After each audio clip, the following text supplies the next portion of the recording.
চোখে মুখে অন্ধকার, বাঁচার কোনো উপায় নাই, তখন এই দোয়াটা পড়তে হবে।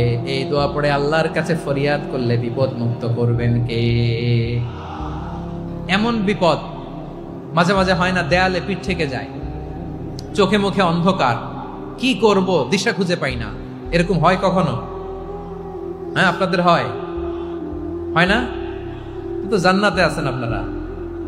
হয় হয় এরকম হয়েছে না যে দেয়ালে পিঠ থেকে গেছে, চোখে মুখে অন্ধকার, কই যাব, কি করব, বাঁচানোর কেউ না, এরকম হয়েছে কখনো আপনাদের?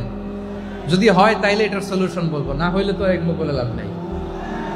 হয় হয় হয় বিশ্বনবী এরকম কঠিন বিপদে পড়েছেন জীবনের কিছু কিছু মুহূর্তে। ওই মুহূর্তে বিশ্বনবী স্পেশাল দুইটা দোয়া পড়তেন। এই দোয়াগুলো আপনাদেরকে জানিয়ে দেয়। বিশ্বনবী বলেন, কঠিনতম বিপদে যখন পড়বা, দেয়ালে পিঠ থেকে যায়, চোখে মুখে অন্ধকার, বাঁচার কোনো উপায় নাই, তখন পড়বা লা ইলাহা ইল্লা আনতা সুবহানাকা ইন্নী কুনতু মিনাজ জালিমিন। আল্লাহ, তুমি ছাড়া কোনো ইলাহ নাই, তুমি পবিত্র, নিশ্চয় আমি জালিমদের অন্তর্ভুক্ত। সুবহানাল্লাহ বলেন। এই দোয়া সাইয়েদনা ইউনূস আলাইহিস সালাম পড়েছিলেন যখন মাছের পেটে ছিলেন। কিসের পেটে?